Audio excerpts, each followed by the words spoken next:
Welcome back to the Geekcentric podcast, and welcome to our watch club for Marvel's Hawkeye. Now I get the whole plunger arrow thing!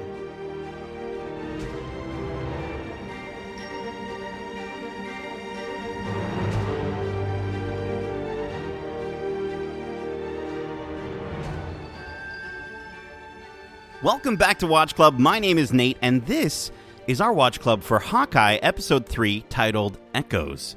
If you're joining us for the first time, this is Watch Club, our weekly review series, kind of like a book club, but way better. Keep in mind, we will be going into full spoilers for this series and the MCU in general, so if you haven't watched this week's episode yet, well, go watch it, and then come right back to join us faster than a speeding arrow. Now, before we shoot some bros with a Play-Doh arrow, let me introduce you to all the wonderful little dragons joining us today. First up, he's a straight shooter whose aim with a camera is right on target. He's Justin Lawrence. It's funny you call it a Play-Doh arrow, because that's exactly what I thought of it as, too. Right? Next up, he takes no bull's eyes from nobody, and he's always ready to let loose. He's the king of Christmas, Kevin the Hawkman Hudson. Yo, I am fueled up on Tim Biebs and ready to rock. And we have a special guest joining us this week who's kind of like the uncle that took us to karate class. He's the mighty yet magical Minister of Marvelous Marvel Mystery, Mr. Mitch George. Howdy, howdy. Thanks for having me back, guys. It's going to be fun. Thanks for joining us, Mitch. I know you've been on a few of our episodes of content before, but for those who are not yet familiar with you, our magical guest host, would you mind letting the geeks know who you are and your familiarity with Hawkeye and Kate Bishop? So for those not in the know, I am Mitch. I go by Mr. Mitch George on all of the socials, or you can find most links at mitchgeorge.com. I am a, variety streamer over on Twitch. I host a gaming podcast called PressYYZ every week, as well as I am a co-host on Disney Plus Us, a Disney Plus podcast where my co-host and I get into all the fun things, Marvel, Disney, National Geographic. Doesn't matter if it's on the service, if it's on Star, which we're actually going to branch into very soon. You can hear it all right there. Very cool. It's a good way to keep up with what's on the service for sure, and to kind of get the latest and greatest thoughts on those things. Mitch, what is your familiarity with Hawkeye and Kate Bishop going into this series? Did you read any of the comics from before or anything like that? I read a bunch. I don't think I finished the Matt Fraction run of Hawkeye, but I read a chunk of it. I'm not as familiar with the character of Kate Bishop as other people are from the comics. There's a bunch of that in the Matt Fraction run of that character, but I am familiar enough with Hawkeye, at least the MCU incarnation of Hawkeye, as well as some of the comic stuff. I mentioned games earlier. Both those characters showed up in Square Enix's Marvel's Avengers, which Nate and I will have words about off show, I'm sure. But for sure. I'm relatively fresh to these characters, which is one of my favorite things about Marvel right now, to be honest, with Shang-Chi, with Yelena in Black Widow, with some of the characters in the Eternals, with future content they're planning. I'm not super familiar with a lot of it. I'll probably do some research. I'll do some reading up prior to some of the stuff coming out, but they're really getting into the nitty gritty of the extended Marvel universe. And I'm excited to see some of these characters that we're not so familiar with taking center stage. And especially a character that we got to see quite a bit in this episode. I think a lot of people aren't familiar with, so it was really nice to get into that. We'll get into that. I do want to just say it's crazy to think that this series only started a week ago, and yet we're already at the midway point of, I guess, what's a mini-series. So, you kind of have to expect that. They had to line it up with Book of Boba Fett, right? Because that starts the week after this finishes, right? Oh, right. And, we will definitely be doing, I think we can all agree, on a Book of Boba Fett Watch Club coming soon. So good plug there. All right, well, let's dive in. But let's aim high. Let's shoot right into this episode. The episode kicks off in 2007, where we see a young Maya Lopez as she learns to jump between two worlds, as her dad puts it. We're consistently seeing her overcome the challenges a young deaf person faces as she navigates her non-deaf school, learning to watch instead of listen, and she finds out that it makes her stronger, just like her father told her, after a conversation about dragons. We see her in her karate class where her dad tells her that her uncle's going to be picking her up from class that day, and a man in a suit brushes her cheek, don't worry, we're gonna talk about that. But then we see her perfectly mimic and take down a kid twice her size, and then again we see her using that skill as a young adult. And then we cut to her arriving at a warehouse where we see the Ronin slaughtering the tracksuit mafia, upper echelon, and then it's at that moment we see the death of her dad. She holds him tight, and he signs to her, "Fly away from here, little dragon." So, guys, I want to get to that big uncle moment, but before we do, let's break down this opener. Let's talk about what we thought of Maya Lopez and her dad, William. What did you guys think of this really awesome opener? Personally, I think this might actually be the best opening of the series so far, and I thought after that first episode that was going to be impossible to do, but there's so much heart and soul going on in this scene, and you learn so much about this character in such a short amount of time. And I don't know about anybody else, but I was getting such Sound of Metal vibes from things going on, and that we were literally put into her, like, from her perspective, and we weren't getting all the information. We were sort of forced to piece what was being said and what was being told to us for ourselves. We had to piece that together, and I just thought it was handled so well and done so well. It's so amazing how well they're handling what's obviously a difficult character to bring to the screen. Yeah, and I want to shout out just really quickly Darnell Bissau, who plays young Maya Lopez. I thought her performance was really good, especially, again, in the first episode, I thought the actress that did young Kate was not the greatest when she was kind of going through in terms of her performance, but I thought Darnell did such a really good job. And again, Alaqua Cox just has me so stoked for the Echo series. That girl can act and she can kick ass, and it really emphasized the need for that to be an entire series. And I kind of feel like, with regards to representation with this character, I think the idea of casting an actor who's both deaf and has a prosthetic leg, which is a departure from Echo in the comics, who does not have a prosthetic, it just does a lot to make that normal. Like, it's just a part of the character. It's a part of showing these things in media, and it's wonderful to see. Yeah, and I think, the fact that they didn't really focus on that right off the bat, it was literally about her being deaf, and then, it cuts to that scene in the karate class, and you see the leg, and then you're like, oh, she's also has a prosthetic, right?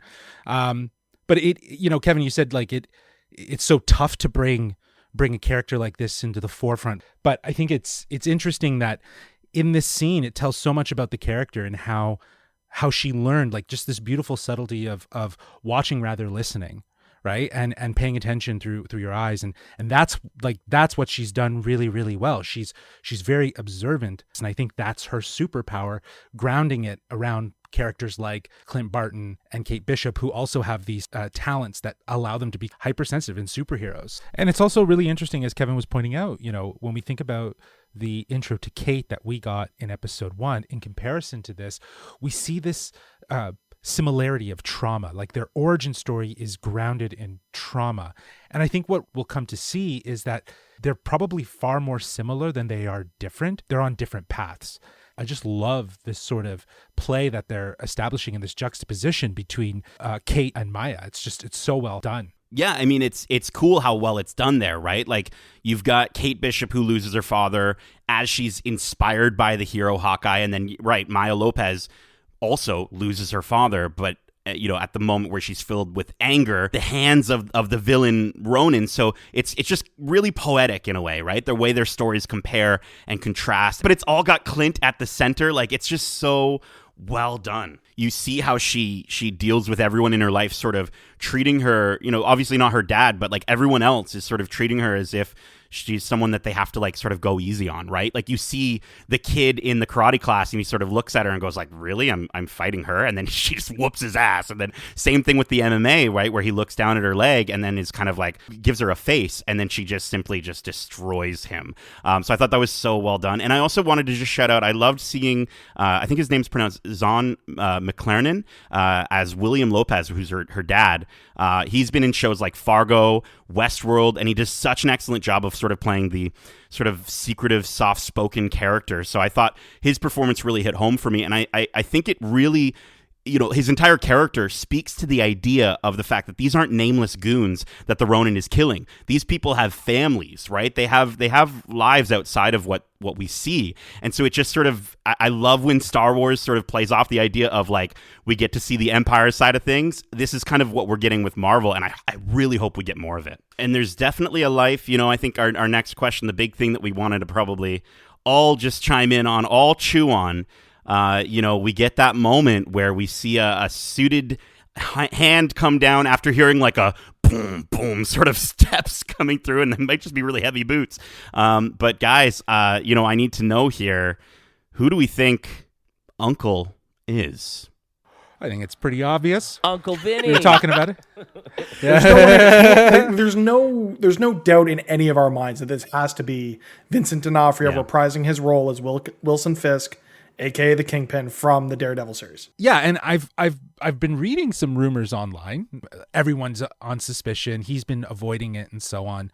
And someone had said that they had heard that they're going to go for a different look, and like they were going to beef him up significantly with prosthetics and stuff like that, like a very, very traditional look. It'll be interesting to see if that's the route that they go, but I don't know if they really need to kind of differentiate from his character in Daredevil. And maybe if it's a purpose of showing age, or he's older in the current storyline. I mean, I'd be totally down if they alter his look just in a way that, he's got those big, broad shoulders that he has in the comics and the cartoons that we're familiar with. You sort of beef him out that way. Because, D'Onofrio as Kingpin was intimidating because of his actions in the Daredevil series, whereas I think for Marvel, the MCU is a bit more, I don't want to call it cartoony, but you know what I mean? And so I just think that giving him that really imposing physical stature would Aesthetic, only add to the character in this universe.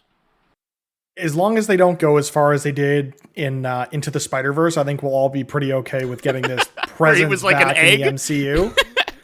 It was a lot. But I do think that ultimately, I think there's going to be a lot of teasing to this character.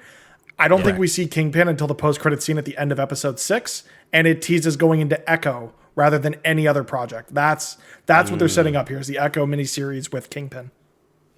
Yeah, I think it's a good idea.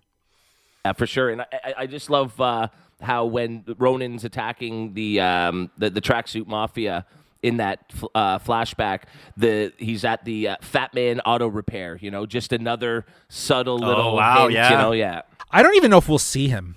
Like, I think we'll get the name drop. Just get a name drop. They could 100% just be dropping these hints to potentially lead it into what you're talking about, but maybe we don't even see him this season. I think that might be pretty interesting. I don't know. I'm as confident that we'll see him as I am that it is Vincent D'Onofrio. Just at Marvel is really good at teasing us with things, but they're also anything but subtle when it comes down to it. I think they live for that moment. I love the shout out there, Mitch, that it's the post-credit scene of the final episode and we finally see him. That is their bread and butter. That is how they've been doing this for so long. They're 100% going to just pan up and it's going to be him for sure. I cannot wait. I'm kind of with Justin, though. I think maybe we see the silhouette, or we see him from behind, and maybe we get a line, but we don't see D'Onofrio really become this character. But it guarantees that it is D'Onofrio. Like, we hear his voice kind of thing. Yeah, for sure. Well, we do hear a chuckle. Yeah. Probably was just some that's easy to fake. But we get back to seeing our heroes tied up just as we left them before. And just before we keep going, I just want to call out the moment with the one tracksuit mafia guy. I think his name's Thomas, who buys Imagine Dragons tickets for himself as a gift for his girlfriend. First of all, that was hilarious. I also think it's funny how it not only does it connect to Maya's conversation at the beginning of the episode, but also that Haley Steinfeld is in a show called Arcane on Netflix, and Imagine Dragons sings the theme song to that show. For the show, yeah. Justin, I know you hate Imagine Dragons, so this had to be pretty gratifying to see Kate doesn't really enjoy them either. I love that I'm Imagine Dragons is the new Nickelback, It's just like they have millions of fans, but nobody is willing to admit that they actually like them. them. Because all their stuff's the same. It's just all the stuff is the same, don't you know? You know what I mean? Like it's the same beat, same sort of structure. Listen to the theme song. It's like as soon as you hear it, it's like, oh yeah, it's Imagine Dragons, right? So I will openly admit here for all of your listeners that I'm a fan of Nickelback, at least up until the Long Road album. After that, they lost me. Hey, there you go. But definitely not Imagine Dragons. So after that moment, we then see Maya interrogating them, and Clint suggests that it was Black Widow that killed the Ronin, which she calls convenient. She also calls him out and tells him he shouldn't rely on his hearing aid so much, and that he'd be better off without it. Clint escapes and manages to get back his bow, but during the escape, Maya breaks his hearing aid. Both Clint and Kate pull off what I would say are probably the coolest Hawkeye moments in the MCU so far, and we finally get that team-up action, Kevin, that I know you were saying you really wanted last week. So let's talk about that, whether it be the action from the warehouse, the car chase, or even on the bridge, and please leave no trick arrows unmentioned. Well, yeah, this was pure magic. This was a fun episode. This was the heart of the episode, was this whole action sequence. It was very well handled and easy to follow. It wasn't too big for itself. It stayed grounded. It stayed focused and really leveraged visual aesthetic of the one take feel. Right from when they get into the car, as she's going down, like I love the shot when she grabs the arrow and goes out the window, and it literally, the camera is moving with her, falling and through the window. It continues that one take, cool. And then that's where it cuts. It was so well handled. I loved it. And in that warehouse, I mean, as I mentioned, it's got to be some of the coolest Hawkeye we've seen. I love how it manages to really make him look like a superhero. We see his skills put to the forefront. And I have to say, that has to be the most violent use of a ball pit outside of a McDonald's that I've ever seen. I was waiting for him to jump up and yell, "Bazinga."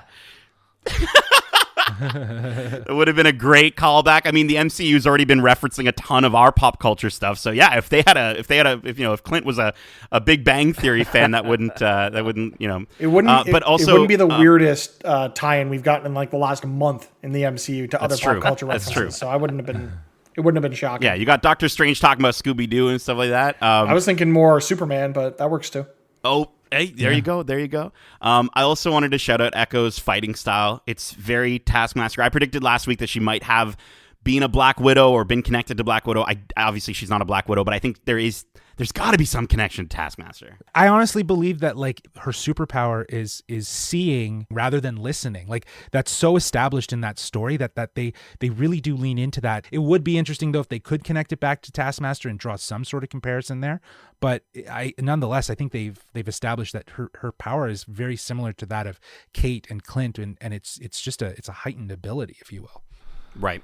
And I certainly think this is finally the action that we've been waiting for in this series. I mean, for anybody who's been a little down on it, a little skeptical, myself, guilty party number one, but I think we finally got it here. And this extended scene is one of my favorite action sequences in a long time in the MCU, and reminded me of the best parts of Shang-Chi, those earlier really just hand-to-hand action sequences and just the camera moving and everything, the way they handle it was so well done.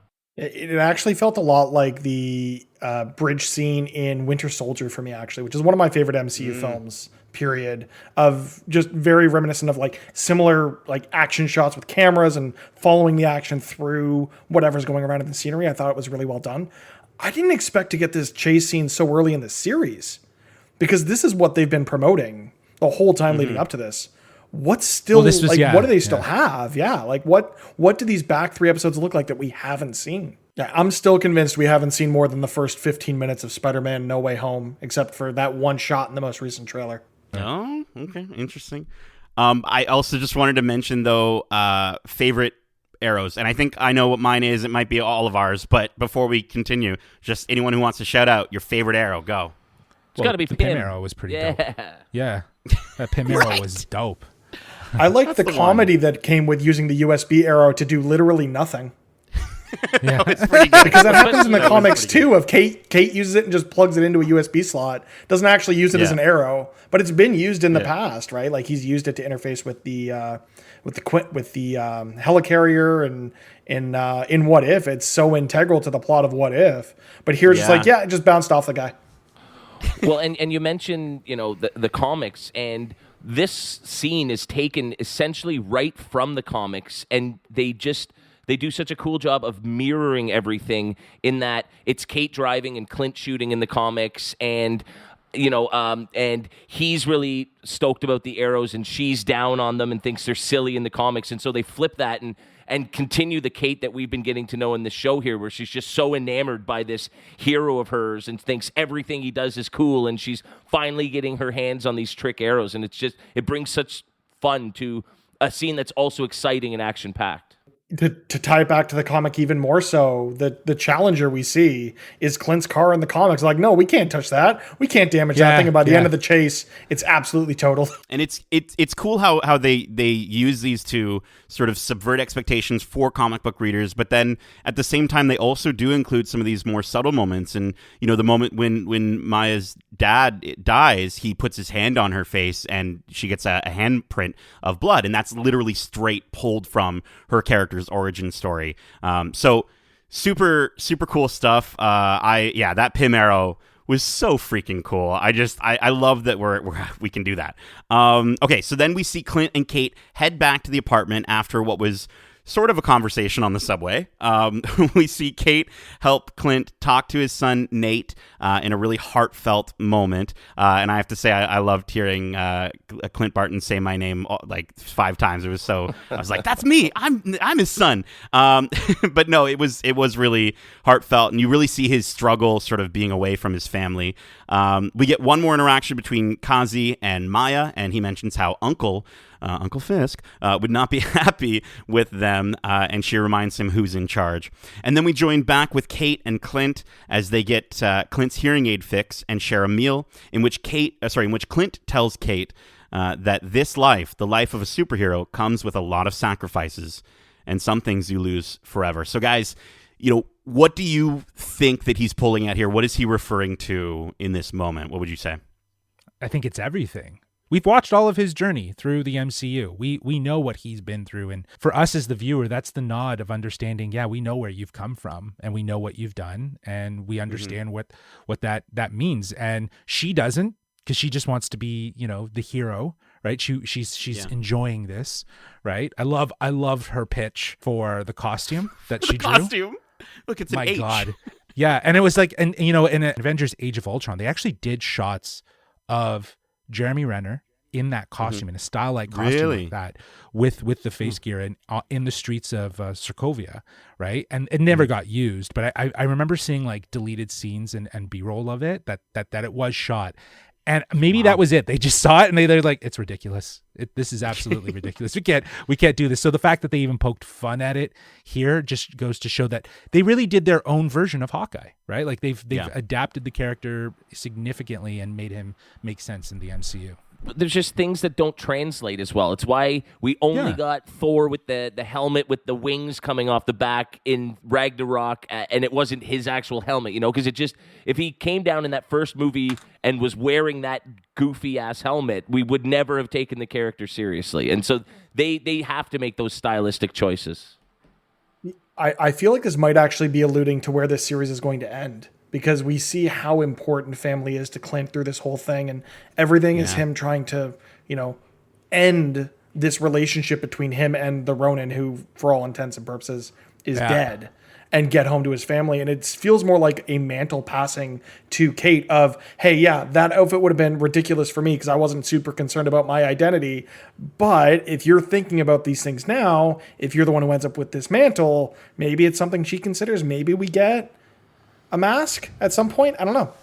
Well, and even just that scene on the subway is another allusion to that, in that he recognizes her skill, and like what a moment for her that must have been to hear that from her hero. That she is one of the best in the world, and so I think you're 100% right that this is about passing that torch, and that was almost his first sign that she's the right one to sort of take over for him. Yeah, I mean, I definitely agree with you. I also thought though, like, to what you were saying earlier, Justin, the loss of Natasha, she hasn't seen that, but we have. That's something he's lost. Yeah, of course. The loss of his hearing, and I think it also just really, it actually makes the scene of him talking to his son hit even harder when he says, you'll lose these things forever, like the ability to hear your own son's voice. And so it starts to speak to the inner workings of these people's minds, these characters' minds, that is so cool as we start to continue through these live action series, where we can really dive into the psyche of these characters and understand what makes them tick. I love to just in this whole thing, every moment after Clint loses his hearing aid and it's damaged, I love the parallels between Maya, embracing her disability and turning it into an advantage, and what Justin was saying earlier of being more observant of people. Whereas as soon as Clint loses that hearing aid, he is immediately, he's set back. Like, he's at a disadvantage versus everyone else through the rest of this episode until he gets that repaired, just because he hasn't learned to live with that or embrace it the way that the character of Echo has done. And I feel like part of this too is him understanding or coming to the realization that this can't last forever. He's taken all this damage. It's really taken a toll, and he needs to, put things before, like, figure out a way to take that step back while leaving the people who can keep the world safe there and empowered and support them, but also know what's most important to him, which every episode it just comes back to family. I think there's a very good chance we could see Hawkeye's character, though, Clint, move into a, mentor-y for Avengers, young Avengers, rather. That's and cool. That we may, I love that. We might see something like that. If I'm not mistaken, in the comics, he ran the West Coast Avengers, which was like the California base, right? So, but again, West Coast Avengers don't necessarily exist in this MCU world, and I'm not suggesting they need to, but he could be. You could get a throwaway, Justin. You could get a throwaway line at the end of the series. Yeah, I'm thinking of moving the family out to California, New York. I'm done with New York, or something like that, right? Like, let's go. Well, he doesn't live in New York, right? He lives. I can't remember where he lives. Middle America, wherever he lives. Montana. I'm just gonna go with Montana. Yeah. But, you've touched on just the idea that, how much more can Clint go through before it's too late? It reminds me of that athlete that just wants to leave it all in the field, but it's one more hit to the knee and you might never walk again. One more hit to the head and who knows what the long-term effects of that concussion can do. And it's hard to step away from something that you love or something that's so important to you that really almost defines your life. But what are you willing to sacrifice in exchange for that? And so I think, we're going to see him have to make a really tough decision by the end of the show, but he's going to do it for his family. Well, then we get one more conversation between Kate and Clint on the way to Kate's mom's penthouse as we hear more of the boss above Maya. We hear more about that. And then Kate convinces Clint to sneak into the penthouse to use Bishop's security system to access information on Jack and the Tracksuit Mafia. After Kate is locked out of the system, we see Clint enter a hallway where we see the Ronin sword again put to his neck, held by Jack, as we hear him say, "Don't move." And then it just, boom, cuts to the end of the episode. So before we get to our rating for the episode, Mitch, we all kind of discussed this on last week's episode, so I want to know your thoughts. After seeing this moment, is Jack a friend or a foe? Jack's a mentor. Oh. Because in the comics, this character is the one who trained Hawkeye. I think this next episode, we get an establishment of that relationship, what that means to Clint in this moment, what it means to Clint and Kate's relationship. But ultimately, I feel like this character is a red herring. I don't think that by the end of this, he's not the big bad. He's an accomplice, or he just stumbled upon the sword after the real threat had used it to murder his uncle. I'm wondering if he's more of an admirer and he knows who the Ronin is, right? Like, he's a fan. Because, to your point, it might not be a really rich history. He could have been an accomplice to something that Clint might have done in the past, and you're the Jack that she's been speaking of.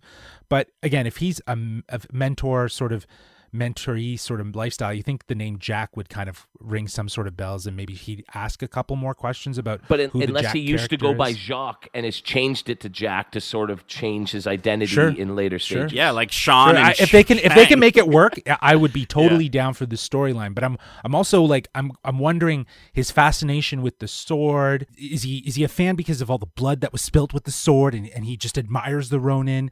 Maybe he benefited and profited from what the Ronan did, like, I don't know. I just know that the next episode is all about Jack, so I'm ready. Well, for the purpose of father-in-law bonding, as the character of Jack puts it, like, I would love the idea that the same person that they both fan out over is the same person that they just don't know is the same person. Do you know what I mean? Like, they both share that love of Clint, essentially, right? So how cool would it be for, like, Kate to find out, like, oh, I hate Jack, but also, yeah, he is really cool. Like, you know what I mean? Like, I think it would be a neat way to connect those characters. It'll be interesting to see where they go with these relationships, because I do feel like the two threads of, you know, the murder of Jack's uncle and dealing with the tracksuits, it's all going to come together at some point, and it's going to be interesting to see when those worlds collide. And ultimately, I think that the tracksuits and Maya are going to end up as an ally, going against whatever's going on in the seedy underbelly of whatever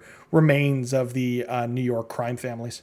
Yeah, but we'll have to wait and see how much of a villain she becomes as we continue through this series. That is it for the episode. I want to kind of get to our final thoughts, overall thoughts, and final score, which for this episode, we're going to be rating on a scale of 1 to 5 giant Pym arrows. Kevin, we'll start with you this week.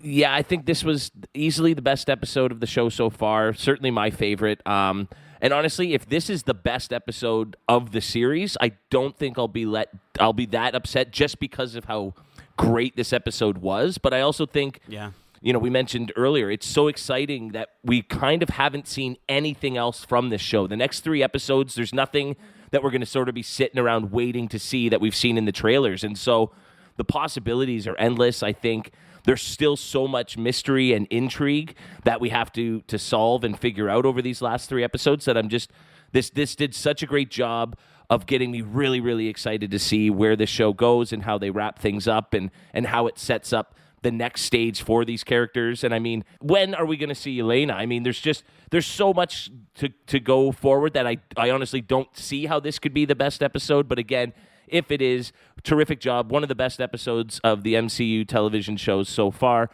So I'm going to give this a solid 4.8 out of 5 giant Pym arrows.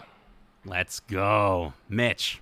I mean, I can echo a lot of what Kevin is saying. I think this is... Oh! They said the character's name. I think this is a high point for what Disney and Marvel Studios are able to produce for Disney Plus. This is the reason why these shows exist. I do feel like this is an episode that will be made better when things are revealed further down in the series, and not knowing everything that we need to know as the viewer, I think, holds it back a little bit for me. But I think by and large, the action was there. The character development is what you want from these shows, and it delivered that in spades. So I'm going to give it a good old solid 4.5 giant Pym arrows out of 5, which is probably a 5 by the end of the series. I love it. I love it. Justin. Yeah, no, same sentiments. I feel like this episode gave me everything I wanted. It helped advance the story forward. It gave us some great action moments. It gave us an introduction that was to a new character that was very compelling and also rooted in a sense of trauma, which connects back to our main character of Kate and also ties to a certain degree to Clint. I think what they're doing here is they are really creating a triptych with these characters. They're really trying to tell a story with an approach that unites them together. So I'm hooked, man. I'm really excited to see where this is going to go. And very much like Mitch said, I think this episode is going to be a 5 out of 5. But for now, I'm going to give it a 4.5 out of 5 large Pym arrows. No, giant Pym arrows. There you go. I agree with all of you. This episode really hit the target, or whatever we want to go with. It's my favorite episode so far. As we said, great action. I think the best thing about the episode is the interaction with Kate and Clint and how we've just got it throughout the entire time. And I really hope we just keep getting it. I don't want them to split up or go separate ways as much as possible. Heartfelt moments that showed, Kate helping him, but I also love like the moment, like that moment when they're in the warehouse and he turns to her and he says like, this is not the time to be afraid. And he calms her down. I'm just like, that, let's go. I want more of that. So I love that. I think I think that this episode highlights how far we've come in the MCU as well. When, you can see Clint shoot a Pym tech arrow and then we can also get like Wilson Fisk's arm, and that's just something that we get in a miniseries. Like, it's just so cool that we've gotten to this place, and this episode really delivered on that. And I was delightfully surprised to get more of Echo and her origin story, even if I was wrong about her being a widow. I'm not holding back. I couldn't find anything wrong with this episode, and I really, really enjoyed it having watched it over again. I was like, the second time I was watching, I'm like, I need to find something to give this a 4.5, and I couldn't. So it's a 5 out of 5. It's fantastic Marvel storytelling. 5 out of 5 giant Pym arrows. All right.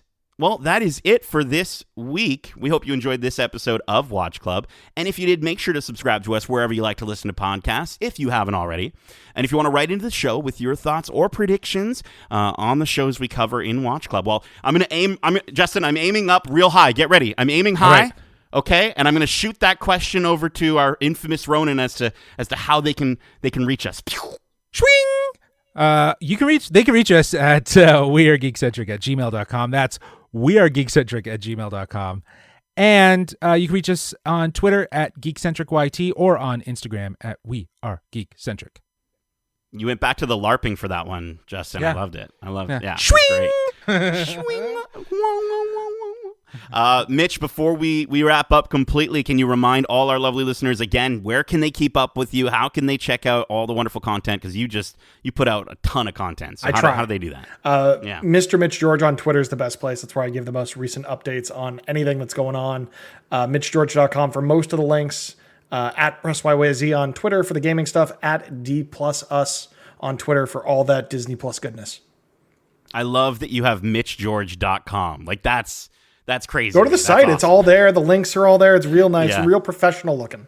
Oh, we'll have to check it out. Well, we'll definitely have you on more of our episodes as well. And I've told you before I'm going to join you. I promise you. Absolutely. You guys are all welcome on either show. It'd be a blast to have you guys over on our side of the fence. So, no, this was a blast. Thanks again for the invite. Of course. Well, speaking of those other episodes, keep in mind we have a ton of other episodes covering the latest, greatest shows out and movies out now, including our spoiler-filled reviews for Disney's Encanto and Ghostbusters Afterlife, as well as our spoiler-free reviews for Netflix's Cowboy Bebop and Masters of the Universe Revelations Part 2. Justin, Kevin, Mitch, thank you so much for joining me for this Watch Club. And as we say... Good boy, Pizza Dog.